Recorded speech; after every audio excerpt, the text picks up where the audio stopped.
Salve, senhores! A invasão da Ucrânia é um desses fenômenos atuais onde o jornalismo parece ter se transformado em propaganda, travando uma guerra contra a realidade. Começa com a história da Praça de Maidan. Porque os ocidentais tentaram desestabilizar o governo pró-Rússia. As manifestações. Ora, que tal o governo pró-Rússia fomentar as manifestações pró-Rússia? O problema é que aparentemente não deve dar para juntar 10 cidadãos dispostos a se manifestar pró-Rússia. Aí tem o argumento do avanço da OTAN. Porque se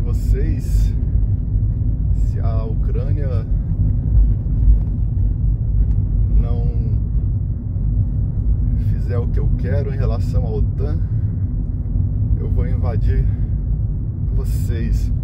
O argumento aqui basicamente tem 3 vizinhos, aí um fala: olha, eu quero que você seja meu amigo e inimigo do seu outro vizinho aí. E se você não concordar, eu invado a sua casa. É sério esse argumento? E ainda tem aquela outra bobagem, né? Mas os Estados Unidos invadiram o Iraque. Não, pera lá. Estados Unidos, sim, fez uma ação militar no Iraque.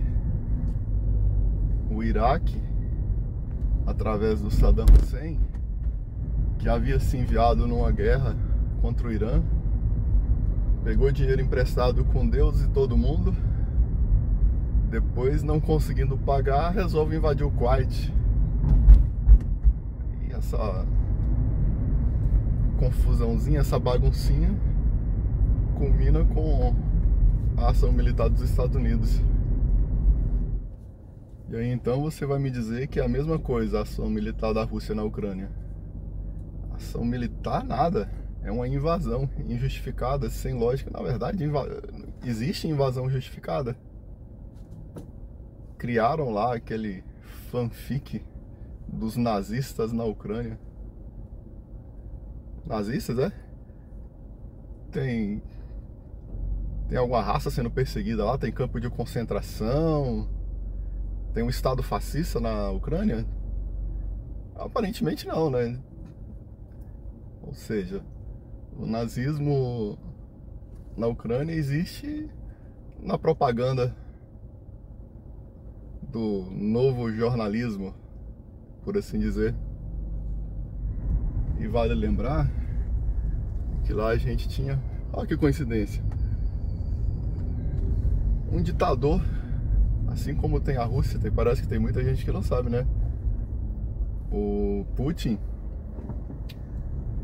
ele é ditador na Rússia desde 96. E o processo eleitoral lá funciona mais ou menos assim: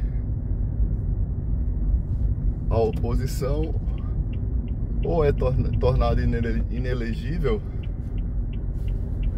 ou morta.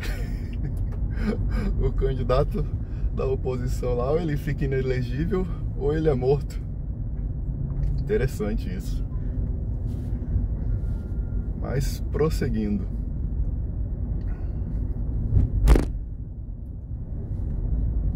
este conflito entre Ucrânia e Rússia, ele não é novo, né? Ele é anterior ao evento do Holodomor, um acontecimento terrível na história, não só da Ucrânia, como da humanidade, né? Onde a Rússia,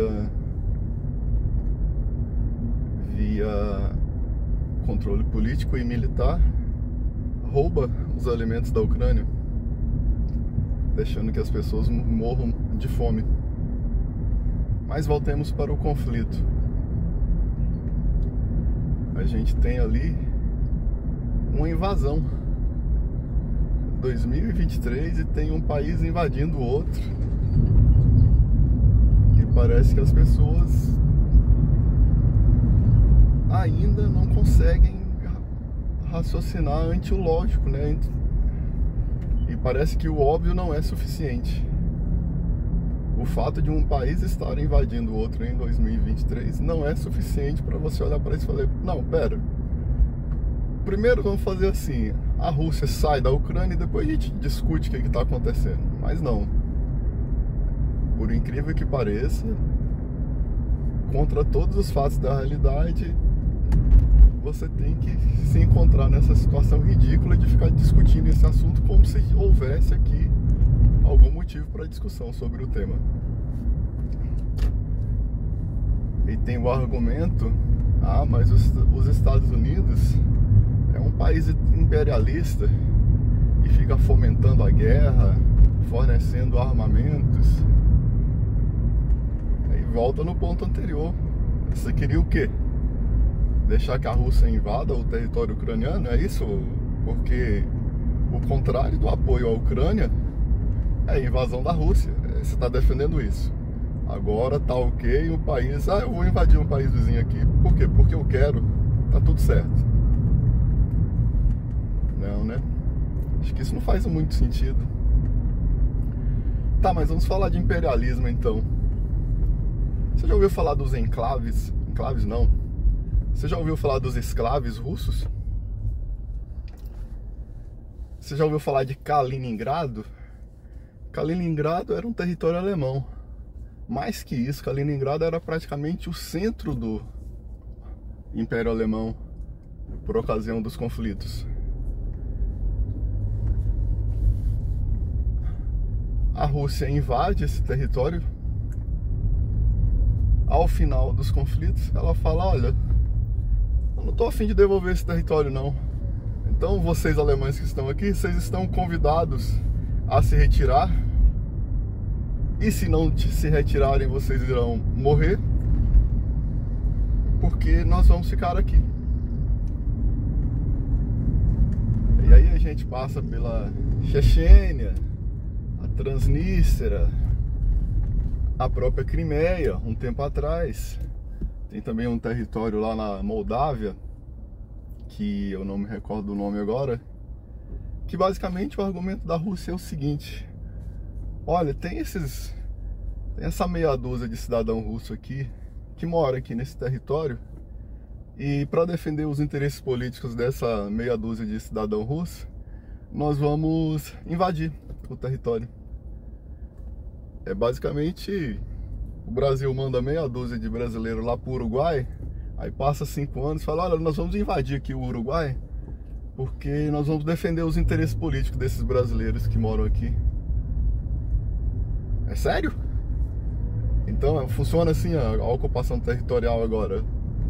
E olha que eu sou um libertário, eu nem concordo com essa ideia de país, mas suponhamos que eu vou botar aqui o capacete estatista aqui e vamos pensar como estatista nesse modelo. Então assim,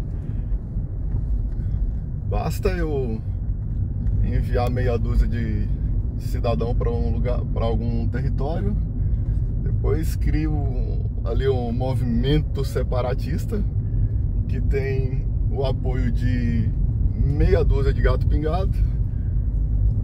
Obviamente o movimento separatista não vai dar certo, aí eu vou e faço a invasão militar do país. É interessante.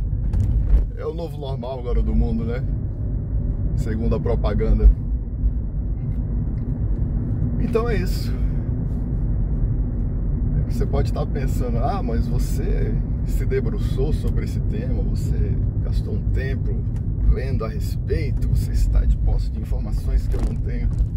Não, meu amigo, eu vivi. Durante a minha existência, eu li com uma certa atenção as notícias, eu assisti com uma certa atenção os filmes, eu olhei para a cultura com uma certa atenção. Toda essa informação que eu comentei, ela está aberta, amplamente divulgada.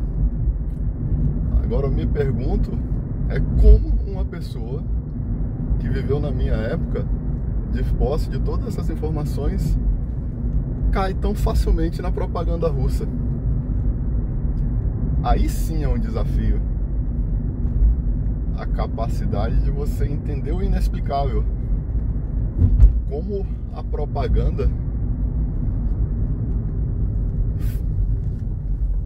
fantasiada de jornalismo consegue manipular tantas pessoas. Então é isso, abraço. Só um comentário off-topic. Eu fiquei reclamando que o frio tinha sido muito passageiro esse ano. Aí o frio resolveu voltar. E aquele frio chato, cheio de vento. Mas tá ruim, mas tá bom. Até o próximo vídeo e abraço.